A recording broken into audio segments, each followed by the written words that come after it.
again for coming back to the channel. Today's channel will be about being strong, independent, but yet submissive. Yes, it's a topic that is really hard for me to discuss. It is something that I have to work on. Like God has basically has to open my heart, my mind, like shove it in there for me to basically actually believe in this in order for me to talk about it. Years back, if you ask any of my friends or just anyone that knows me if I'm submissive, they will say no because I was so against the word submissive. I don't know where it came from. I've seen women in my life being really submissive, but they became a doormat. So I understood the word submissive very differently, I would say, than what I now understand it as. Being submissive used to be to me as being a doormat to someone to walk on, to tell you what it is that they want you to do without you being able to have one word, one say in anything. Whatever they decide, that's what they do. So that's how I understood being submissive, and it didn't go really well with me or anything around me. I was really against this word. So today we're going to begin with being strong, being brave, independent, but yet submissive. How does all that fit in one sentence? Being strong, being brave, independent, but yet submissive. Yeah, that was not the old Rosine. I would not have put those things in the same sentence. But today I am. And I am here to share why I think they all belong in the same sentence. And then I'll give you more details and explanation. Stay with me. I have basically been strong, brave, and independent all my life. But as little as I can remember, I think it started when I was maybe around the age of 10. And my mom traveled a lot. My dad worked, but sometimes since he would have to travel a lot, we didn't get to see him. So my mom would travel 3 days, but most of the time just two nights and go to her business places. We have people living with us. I know a lot of people believe that every African just came from the heart. So this is not one of them. I've seen money because my parents basically worked their butt off to make sure that we went to private schools. And my mom will travel and she has restaurants, she got business left behind where she goes and go buy more stuff to bring to the city and sell. We used to live in Lomé, Togo, which is West Africa. And I will basically have to be a mother, yet at the same time I was how you call it, middle child. At the same time, I was a middle child. I had a bigger brother. I have a little sister, so I'm the middle child. So it didn't go really good with me being a little child. I have to be a mother to my brother, my sister, people that look after the restaurant when my mom travel. I have to make sure that they were not stealing from my mom. When my mom come back from her trip, like 2 a.m., 4 a.m., whatever time she comes, I was the one that she will wake up. I was the one that she will wake in the morning, help me do this, help me do the math. My mom never went to school. My dad was really, really highly educated. My mom never stepped her foot in school. She went once and she didn't go back the next day. First grade, she didn't come back. So I basically have to help her every step of the way. So along the way, I realized that for her to have a say, she has to be tough, she has to be brave. People gonna call her names, they will try to put her down, or she travels, she basically sleep with men, things like that. But she's still really strong. And all the women in her family, my grandma, my aunties, they like those strong women that have a voice to say. They didn't go to school, but you cannot trick them. That type of a woman family that I came from.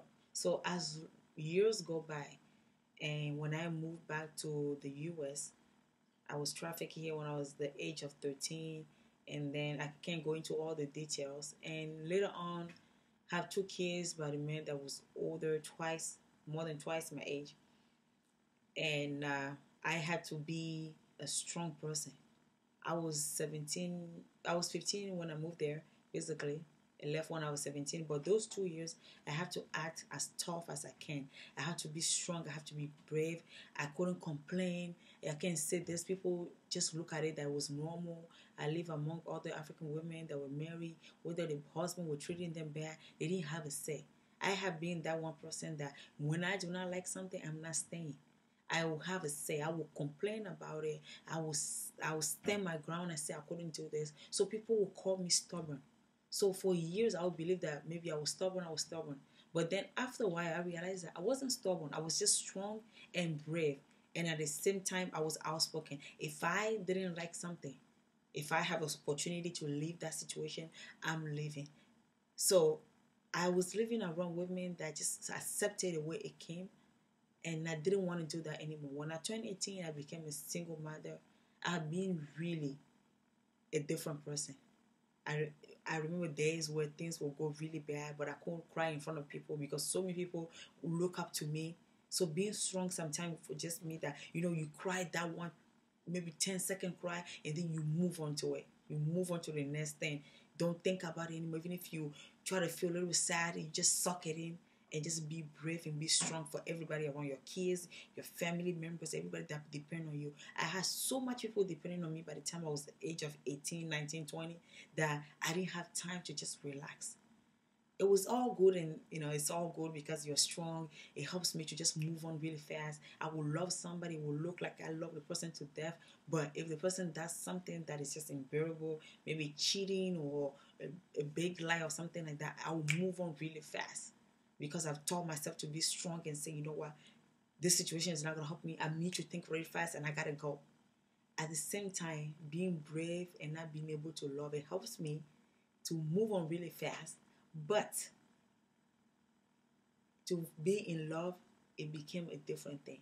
I realized that I was mothering everybody around me. I didn't have time to find my own mother, find a little girl that was missing since she was 10.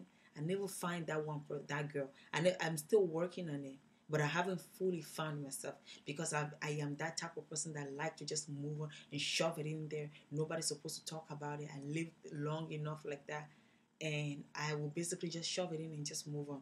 But as time goes on, when I will date somebody or something like that, it helps me basically to point out when I see lies, I see a guy lying to me, I can figure it out right away because I don't give all my heart to the person. But it's hard for me to accept things. I wasn't able to even accept a gas money from a guy that I'm dating. You know what I mean? Like it was that bad. I wasn't like accepting anything because I don't want to accept something. I had this fear that I would get used to that one person or used to what it is that the person is doing for me, that I will get so attached even when the person is doing me wrong. I will stay there, and then in my mind it makes me think that I will be weak, and I do not ever want to be weak.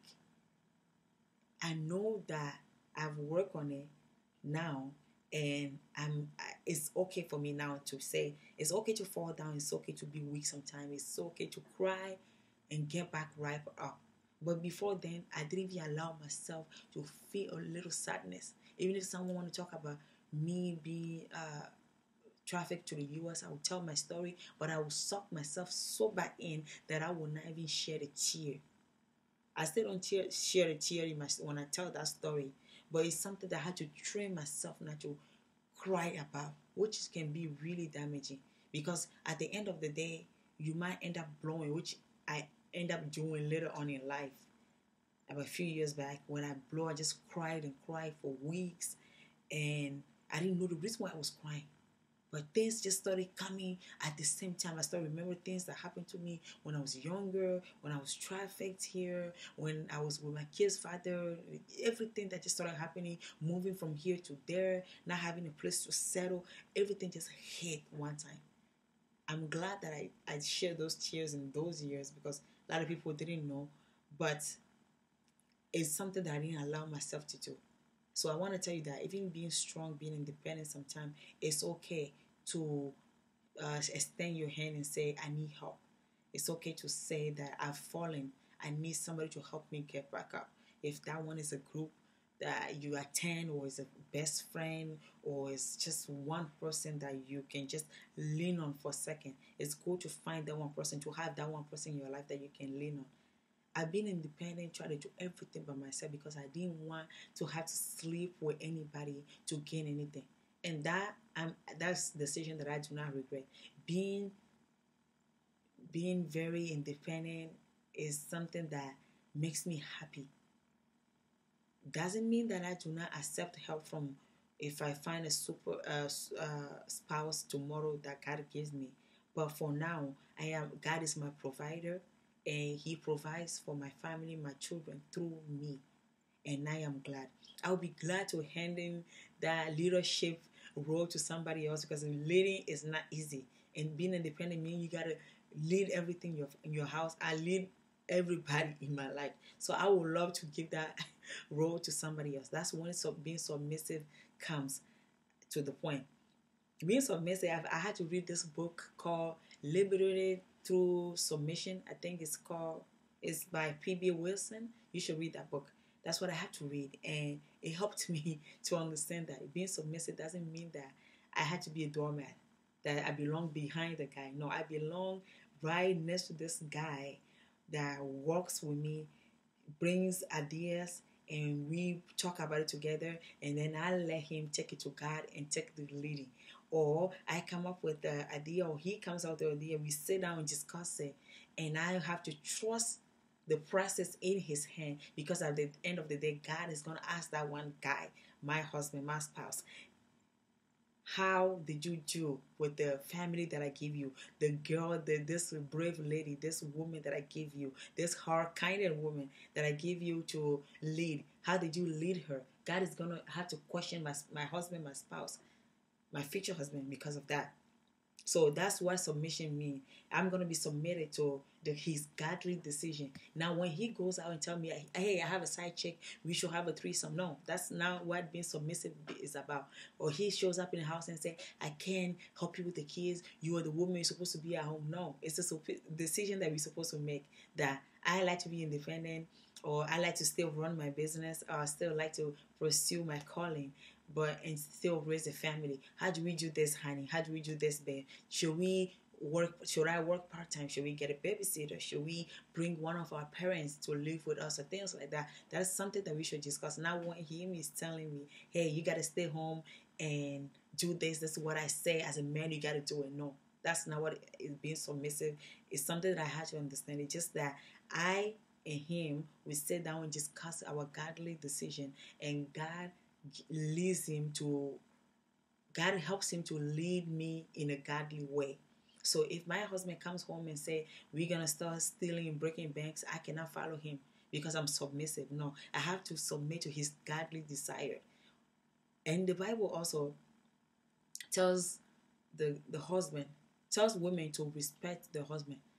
If all I have to do is to respect you, watch my language, even if I'm so mad at you. That's what God is doing, is asking me to do. All I have to do is to take that to pray and say, God, even when I'm mad at my husband or my spouse, my chosen one that you've chosen for me, let me have that spirit of calmness when I talk to him, so I can always respect him, because I don't want to put his ego down. I don't want to have to disrespect him in front of the people, in front of the public. I want to always be that one woman that controls her words, are really kind, and is able to respect her husband in under any circumstances, no matter what is going on. Even if we're having a bad argument, I still want to respect him. And then he has to keep his commandment. He has to keep the thing, that what it is that God has called him to do. But at the same time, God give him a specific role in the family, to be the provider, the protector, and be our guide through the Holy Spirit. But at the same time, to love me, his wife, as Christ loved the church. How did Christ love the church? Christ loved the church enough to die for the church. Simple. But harder for the guys. They have the hardest job ever. He has to love me like Christ loved the church. I just have to respect him as someone that is higher in position, higher in authority, as God has called him to be. He has the role to protect, to provide. That's one of the reasons why guys are scared. Being that role model for the family, being that protector, being that authority person that everybody respects. When he walks into his house, he feels like a king. That one role that looks as little as loving your wife like Christ loved the church is something that most men are scared of. All I have to be is to be the backbone, be by his side, and respect him. He has to do the rest. He has to take the decision to God. I am just here supporting our decision, our talks together, our mindset, whatever. I'm just praying for the family and him in whatever decision that he's making. But he has the bigger role. That's why most men are scared. And that's why at least if the guy doesn't know how to lead really well in a godly manner, then the family goes into a chaos. So wives or girlfriends, my friends, ladies, respect your man, your spouse, your husband, like the way you will respect a godly angel sent to you. And husband, the other side, love your wife like Christ loved the church, that you're willing to die for her. You're willing to fight for her, to fight for the love, to fight, to be very protective, be very humble, but at the same time, be her provider. Be a father for her. Let her be a mother and a sister for you. Love her like the way you will love your wife, your sister, your mother. Protect her like a daughter. Protect that little girl in her. And my ladies, respect your husband. Respect that little boy in him. Nurture that little boy in him. And respect that royalty that is left in him. I hope this video helps you to remain single, celibate, strong, brave, and submissive till you find your husband, or if you already find him, to remain very humble, very respectful, submissive to his godly decisions. Notice I said godly decisions. And to always stand by his godly decision and nurture that little boy in him so that the family can be led by the Holy Spirit and avoid any damage, any chaos coming from the devil. I pray that God charges your heart to use this message to help you in whatever it is that is going on in your family. Put your comments below, and I'm willing to check out suggestions and concern or whatever it is that we can discuss together. I hope this video helps you. I didn't prepare for this video. It's something that God has been downloading in my heart. So I'm not even going to edit it. I'm just going to post it because it's just a video that God has been putting in my heart that I have to do it. I'm in a rush, but I have to do it right now before I leave. So that's why I'm doing it. So I hope that this video helps you, and I hope you come back again to watch more. Thank you for watching. Bye. There is only one found